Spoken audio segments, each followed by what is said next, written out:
Hi guys, James at Rampant Lion Reviews again for you today with another beer review. For this one, we are going to head down to the Netherlands once again, and we're going to have a look at yet another of the beers that I brought back with me from my recent trip down there. So for this review, we are going to go to another brewery that I've never tried anything from before, but as I've explained in previous Dutch reviews, there's a very high standard of craft beer down there these days. I was impressed with what I found back in 2013, and it only seems to have gotten better over the last few years, of course. So it's always nice to introduce some new Dutch breweries to you here on the channel, and I hope that you guys enjoy these reviews. I certainly enjoy filming them. But yeah, for this review, we are going to go to Tilburg, which is almost right in the centre of the south of the Netherlands, if you like. It's almost right on the Belgian border, in fact. And we're going to have a look at my first beer from Brouwerij De Man, or the Man Brewery, I guess you could say. But this particular beer is called De Man in de Morgen. It comes in at 11% ABV, and this one is an Imperial coffee stout brewed with Arabica coffee beans. So yeah, this one I think could be a little bit of a monster.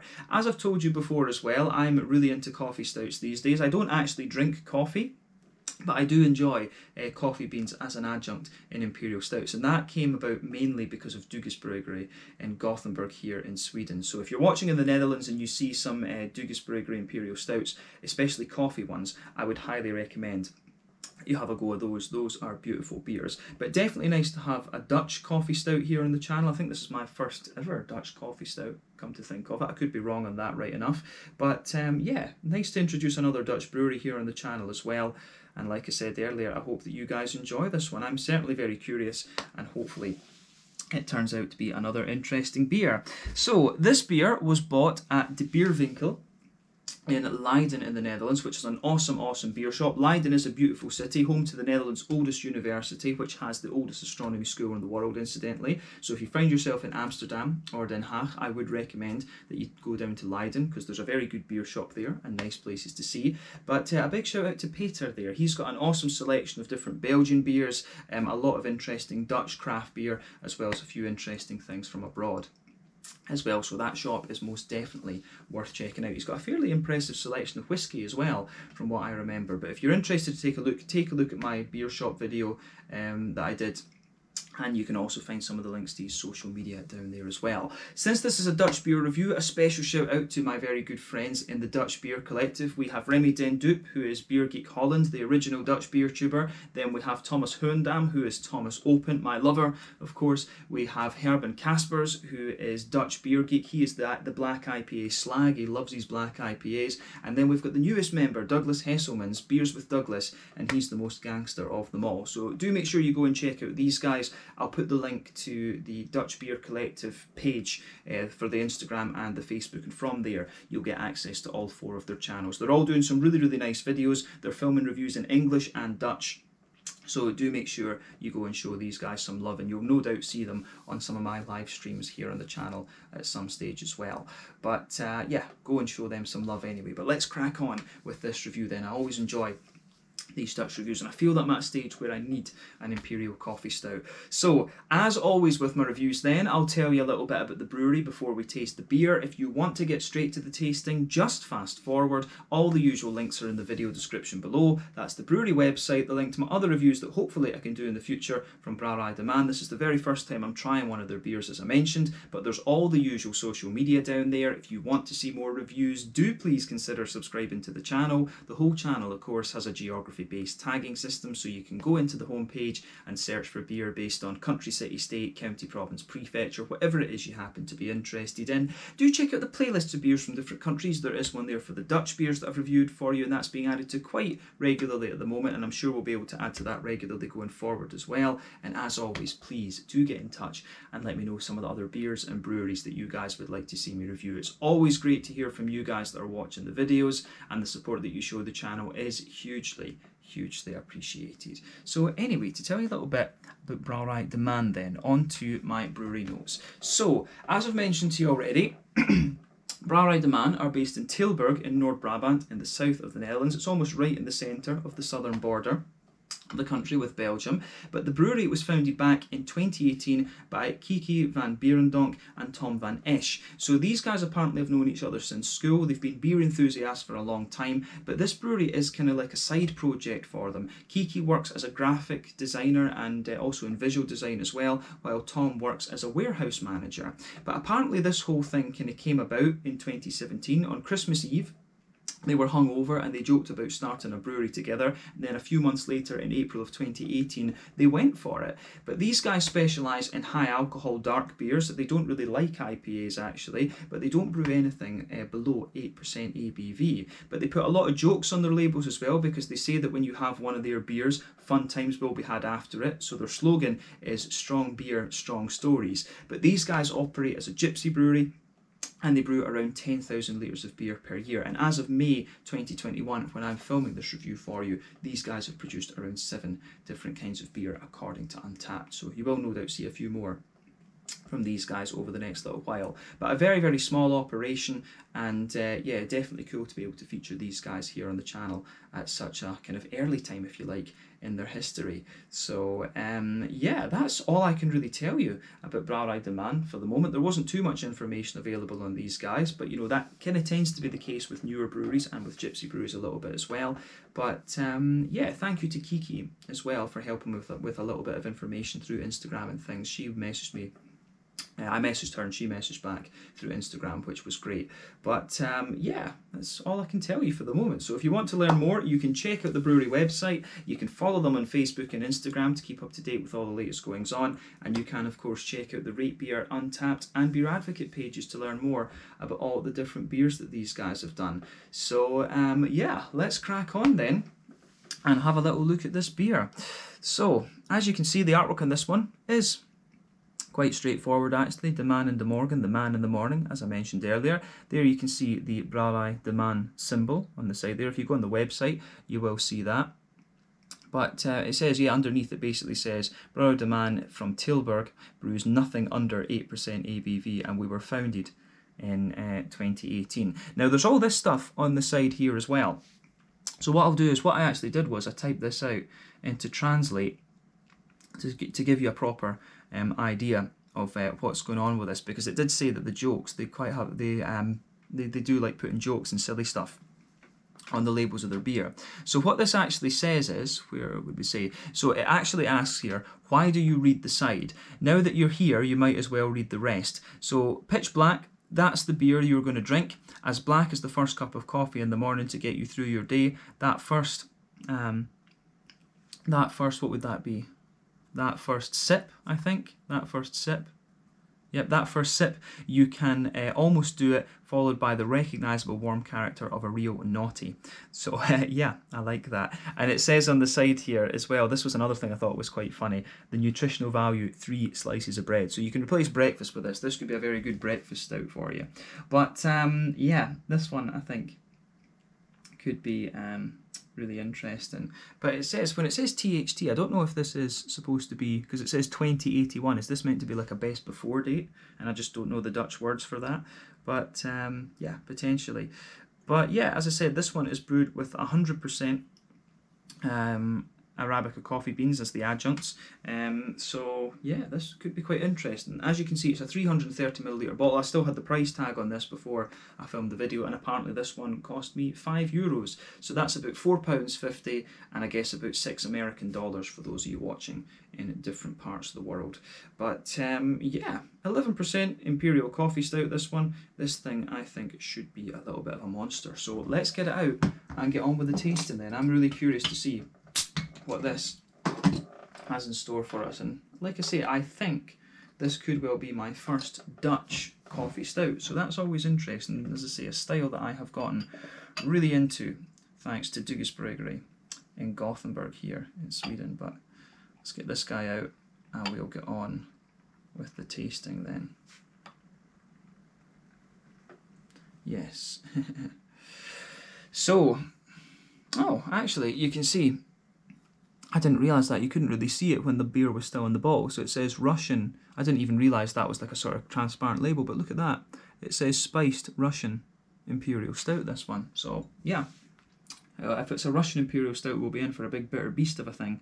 And that bottle is actually very light as well. But that's one thing I've noticed is that they're using thinner glass these days to try and help the environment a little bit, save the trees and all this, which is obviously a good thing. But yeah, anyway. So, as you can see and as you would expect, this beer has poured a lovely dark ebony rosewood colour. You can see that the head on this beer is about a half finger of a frothy, I would say medium beige head. I don't know if you could argue if that's a kind of fawn coloured head, to be honest. Maybe not quite light enough to be fawn, but yeah, medium beige head nonetheless. One or two big bubbles sticking towards the side of the glass, a few little ones going up towards the bottom of the head there, but I mean overall it does look pretty nice. Remember that the colour of your beers is dependent on 1, the type of malts that you use, 2, the length of your wort boil. The longer you boil the wort, the more the sugars caramelise and thus you get a darker colour of beer.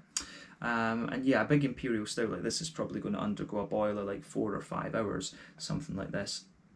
But yeah, the colour of your beer is dependent, of course, on adjuncts and barrel aging as well. So the coffee beans will probably darken this beer up a little bit. But yeah, barrel aging isn't really a thing in this one, of course. That factor is not at play. If we shine the light through this beer, it's got a lovely little bit of a kind of Coca-Cola coloured edge to it. But otherwise, it's pretty much black as night. So yeah, I like how this one, I do like how this one goes about its business. Of course, it looks very, very nice, but nothing particularly surprising about this beer in terms of its appearance. So let's have a closer look at the aroma then and just see how we get on with this one. Very curious about this. Ooh, that's very nice. I can tell you straight away, this has got a lovely smoothness to it. Yeah. Now this is the weird thing for me. I love coffee stouts and I love coffee beans as an adjunct in beer, but I just don't drink coffee. But you know, coffee beans are potentially one of the most diverse adjuncts that you can use. Coffee beans, they can be grown all over the place. You know, Indonesia, Ethiopia, Colombia, you know, in the Caribbean and things like this as well. But coffee, you know, you've got different soil compositions, different water compositions in all these places which will affect the flavour. But with coffee beans, it's apparently all about the MESL, the metres above sea level at which the coffee's grown. The higher the altitude you grow the coffee bean at, the more likely you are to get, like, you know, fruity and citrusy and aromatic flavours and things like this. So it's also to do with the level of roasting that they put on these things too. Of course, so they can vary from roastery to roastery, but yeah, the aroma that you get out of this beer is absolutely beautiful. This is a lovely, big, smooth smelling coffee Imperial Stout. So we'll focus on those coffee beans first off then, because they are, you know, you should kind of examine these themselves and then examine the beer, basically, I think, to get the full picture. The aroma is always half the experience, I would say. But yeah, the coffee beans here, they come across with a really nice, smooth roast, I would say. You've also got a lovely aromaticity to them as well. So they strike me as very smooth, with a smooth earthiness as well. But you get a lovely aromaticity to them, and there's a bit of red fruit, I think, coming off them at the same time. But the coffee beans are just, they sort of help form the backbone of the beer. They kind of just sit in the backbone of the beer and just deepen the aroma almost. That's the sort of vibe that you get out of these. So yeah, a very smooth roast for me, a lovely little bit of earthiness underneath, but I do find the beans overall to be quite aromatic, and there's a wee bit of a red fruitiness to them, you know, like a little bit of a sharper kind of raisiny quality or something like this. By raisins I mean dried purple grapes. Sultanas are the dried white, green and sort of pinky coloured grapes. So yeah, the coffee beans that you have in this one come across very, very nicely, in fact. So yeah, that is your adjunct. That is your adjunct in this beer. But the base of the beer itself, again, the whole vibe that you get from this beer is just an extreme smoothness. So you can smell, there is a wee bit of a toasty, well-fired, bread crusty element to this one, but there's a lovely kind of smooth, wholemeal, brown bready kind of thing with this beer as well. It almost comes across, pardon me, as a little bit oatmeal like. It actually the smoothness in the backbone of this beer almost reminds me of an oatmeal stout, which is interesting too, when this is supposed to be a Russian Imperial Stout, because normally the Russian Imperial Stouts are the big bitter beasts, but this one, if I was blind smelling it, I would know it was a coffee stout, but I would think it was like a coffee oatmeal stout, I would say, just because of that level of smoothness that you have in this one. So yeah, toasty, well-fired bread crust in there, but you don't get so much bitterness in the aroma from the the well-fired bread, because as I say, it's got a lovely big, just smooth, brown wholemeal bready smoothness to it. You get a bit of chocolate out of this one, I would say, and it's like one of these kind of drier, powdery chocolates. Like if you smell the inside of a Nesquik powder can, it's kind of like that, and it's got a good mix between some higher cocoa chocolate and also a more milky chocolate. So I think overall it comes across as like a 50-60% cocoa chocolate in this beer, but that adds another bit of nice depth to it. There's some nice brown sugars in here as well, there's a wee bit of a treacly molasses sort of thing, a sweeter caramel, and also a little bit of a kind of toasty brown sugar as well. You do get a little bit of that in this one. So yeah, I think that kind of covers the malty and adjuncty part of this beer, in honesty. There's a wee bit of a kind of woody element to this one, which I think works very, very well. But the overall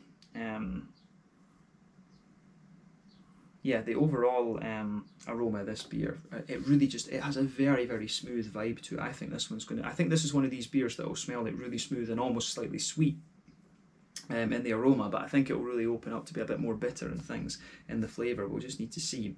But yeah, the aroma of this is absolutely lovely.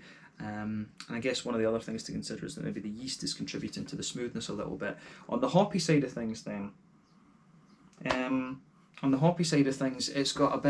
there's a bit of earthiness in there, which you would expect.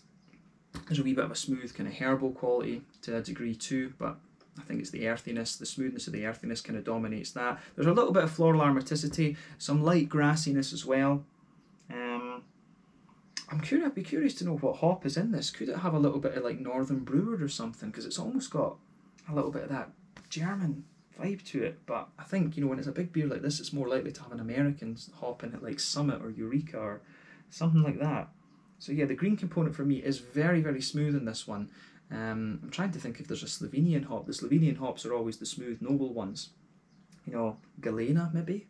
Galenas can be used in stouts and things like this as well. So yeah, I'm not sure. I'd love to know what hop was in this one, but it does come across, the green component of the aroma is very, very smooth. The fruity side of things as well has a mix, it's got a wee bit of sharpness to it, but overall it comes across as kind of wet and juicy in a sense. So for me, the more that you smell of this beer, it develops a little bit of a chocolate brownie type vibe to it. You get some sharper raisins in there, but a bit of a juicy plum.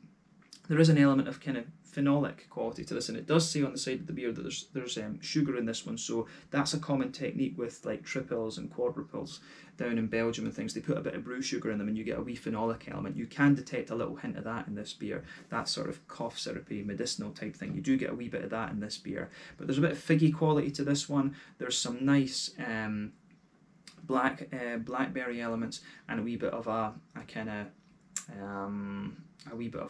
blackberry type sharpness to this beer as well. But as I say, they're not madly sharp, they've just got a little bit of juiciness to them. But overall, the aroma of this beer is very, very nice. I would say take a bit of time and enjoy that, because there's a lot of subtleties to be picked up here, and it's always good for building a kind of impression of what the beer's going to be like. But I think it's about time we try this one then. So this one is De Man and De Morgen, The Man in the Morning, an 11% Imperial coffee stout, although they'll describe it as a Russian Imperial stout as well, from Brouwerij De Man in Tilburg in the south of the Netherlands. Let's get stuck into this one. Slanje, skull, cheers, and prost.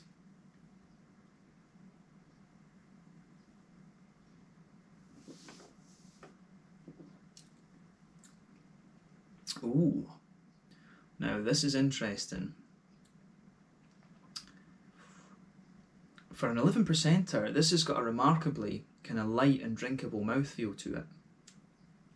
Wasn't expecting that.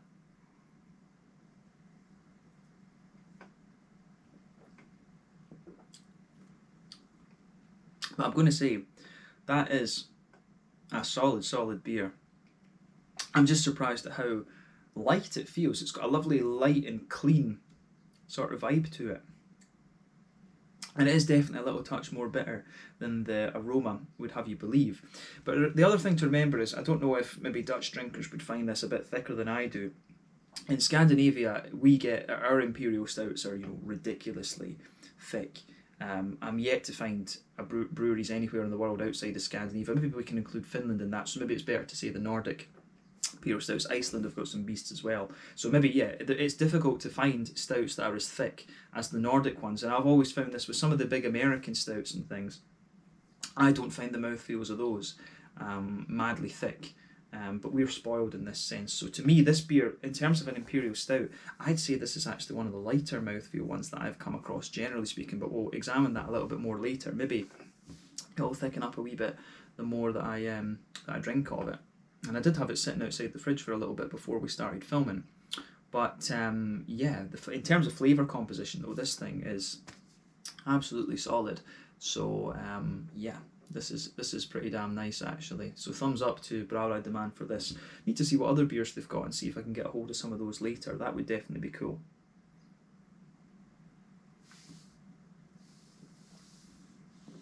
But yeah, I like this one though. Quite a different vibe to the Dugas ones though. But yeah, let's try and break this beer down a little bit for you then. It's actually quite similar in a lot of ways to the aroma, but just a little bit more bitter. So yeah, the backbone of this beer, you can feel that nice, smooth, roasty, toasty, bread crusty quality. That blankets the middle of your tongue. So I really like that about this beer. Yeah,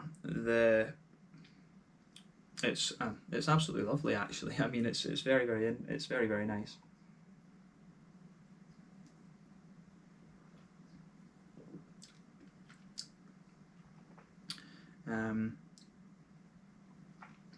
Yeah, just roasty, toasty, well-fired bread crust. That's the backbone of your tongue. On top of that, you do get that smooth layer of sort of wholemeally brown bread. Like I say, the level of smoothness that you get out of this beer is a little bit akin to an oatmeal stout, but maybe just not quite as thick as you might get from an oatmeal stout in a sense. So this beer is very layered, absolutely. Roasty, toasty, well-fired bread crust, smooth, sort of brown bready, wholemeally type bready quality on top of that. If you go to the front corners of your palate, then just kind of move diagonally back, you will get one or two little woody undertones to the beer, but then sitting on top of that smooth brown bready layer, you've got a little bit of you do have a bit of a kind of that's where you get the smoothness of the coffee beans in this one, and it becomes a little bit more prominent and bitter on the back half of that front third of your tongue. So the earthiness and the roastiness of this coffee bean is a little bit more pronounced in the flavour profile than it is in the aroma. You've almost got like a circle it just sits a little bit further back on that middle third of your tongue, and that's where the coffee bean comes out. At the back of this circle, you've got the roasty, toasty and earthy elements of the coffee bean. Then you start to get a wee bit of the aromaticity out of it, and you can feel a little bit at the top, sitting on top of those flavours, you do get just a little touch of that sharper, raisiny, kind of red fruity element coming out of the coffee bean as well. But the coffee bean is a real lingering flavour. That really lingers into the aftertaste with this one, absolutely.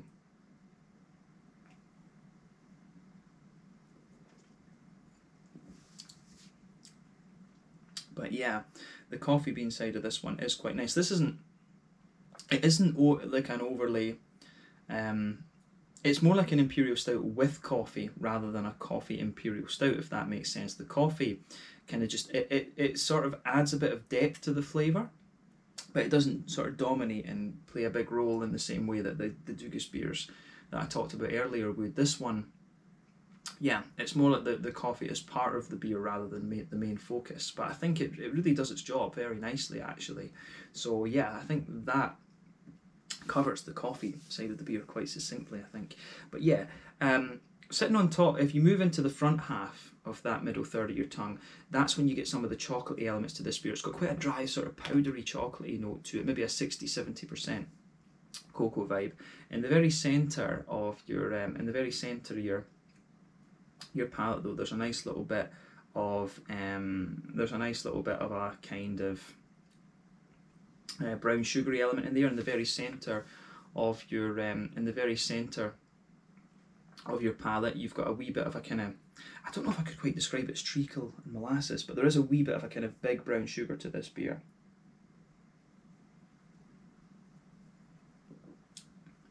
Yeah, bit of a treacly molasses thing in the very centre of your palate. It's got a wee bit of an oily character to it, and as you move further out from that, you've got a nice kind of it does get a little bit more kind of toasty and caramelly in a sense, but the brown sugars are quite subtle in this one. The brown sugars are really, it really takes a back seat to the chocolate, the coffee, and the sort of bready elements to this beer as well.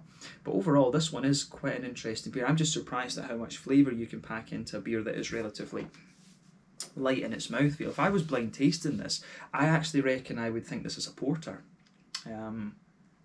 But because it's really got just a very clean and light drinkable vibe to it, which is certainly interesting. But as I said, it's a solid beer from Brouwerij De Man. They can be proud of this one for sure. But that's the middle third of your palate then. So let's move on to the other parts of the beer.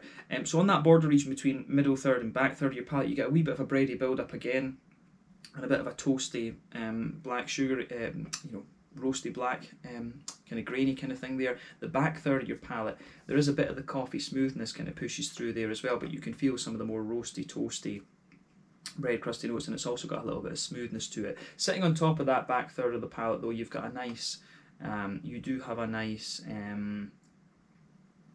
kind of more yeasty element to the beer. You can feel the slightly more airy yeasty flavours on that back third of the palate. So when you start at the back of the beer, the flavour is like this high, it condenses down as you come further forward, then it goes down like that, then the middle third of your palate is quite, kind of squashed together if you like. So yeah, definitely interesting for sure.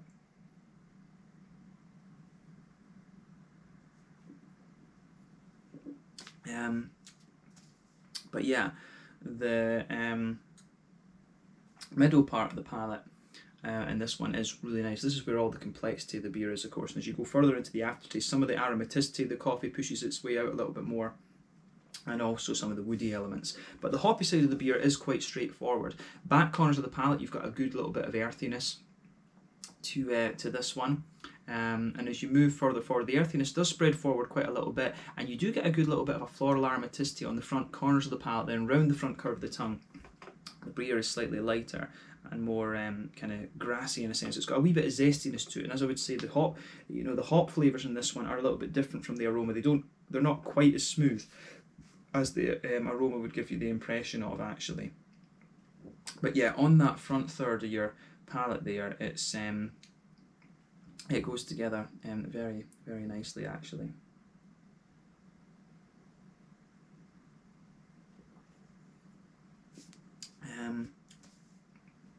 But yeah, the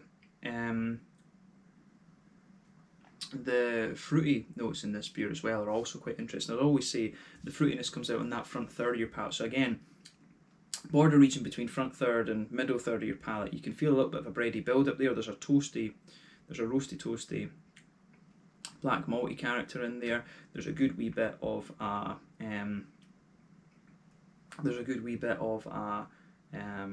kind of, there's almost a little bit of a kind of chocolate brownie, like a charred chocolate brownie element to this beer in that sense. So yeah, that border region between front third and middle third of your palate, again, you've got a sort of charred chocolate brownie element to the beer,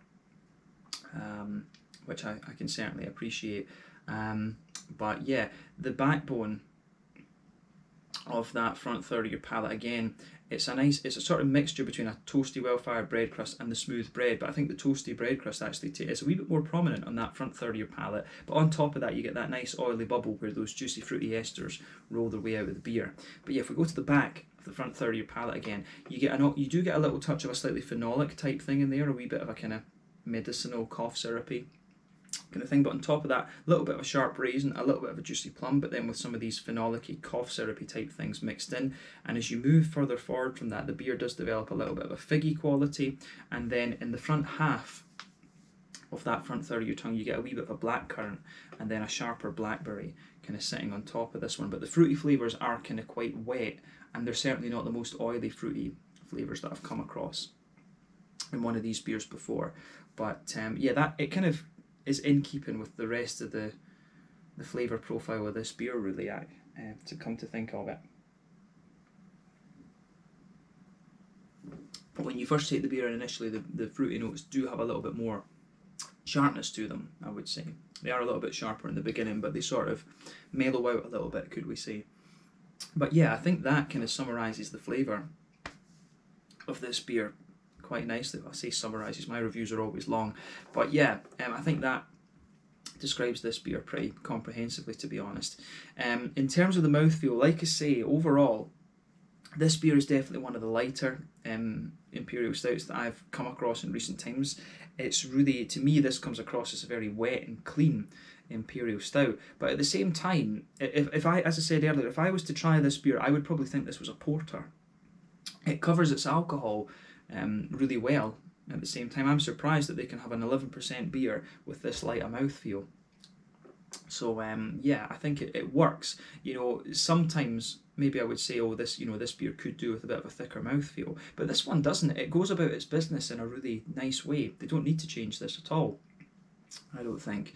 But yeah, it's a remarkably light beer for what it is. When you think about what style bracket this is and what our preconceptions of this kind of beer would be, this beer is just remarkably light. So I would say that this beer is straight in the middle of the spectrum. It's a mid-bodied beer. The carbonation actually even has a little bit of crispness to it in a way, and the beer just overall feels very light and very clean. But the malty and adjuncty backbone to this beer gives it a good little bit of bitterness. There's some very nice bitterness from the hoppy qualities as well. This beer, I think, has got to sit around... It doesn't blow the head off you in terms of IBU, but there's bitterness from the coffee and the hop. Maybe it sits somewhere around the 60 IBU mark. Remember, though, this is my weakest point of beer reviewing, but you get some sweeter elements. You do get some sweeter elements out of the...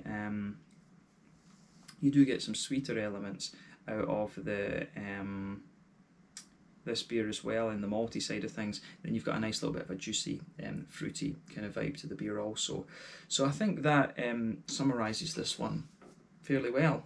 As I say, summary is a relative term for me. But yeah, this one I've really enjoyed. So, you know, big thumbs up to Brouwerij De Man for this. De Man and De Morgen, an 11% Russian Imperial coffee stout, whatever you want to call it. But it really comes across more like a kind of Imperial coffee porter in some ways, but it's got the mouthfeel of a kind of regular porter for me, which is a really interesting thing. It covers its alcohol very well. You don't really pick up the alcohol in this one at all. So yeah, I think we can leave it there. Once again, thank you for watching my beer reviews. Until the next time, please like, subscribe, share, all the usual YouTube stuff. Let me know your own thoughts on this beer in the comment section below. Let me know what your favourite beers are from Brouwerij De Man. Hopefully we can return to these guys at some stage and try something else, because I really enjoyed this one, and they seem, if this is the kind of thing they're producing, they must be quite a quirky brewery. So yeah, let's leave it at that. Make sure you check out the Bierwinkel in Leiden, check out my friends at the Dutch Beer Collective, and as I say, you'll see a few more Dutch beer reviews coming up. Thank you again for watching. Check out my social media, and I'll see you guys in the next one. De Man and De Morgen, 11% Imperial Coffee Stout, or Imperial Russian Coffee Stout, whatever, from Brouwerij De Man in Tilburg in the south of the Netherlands. Slange, Skull, and Prost.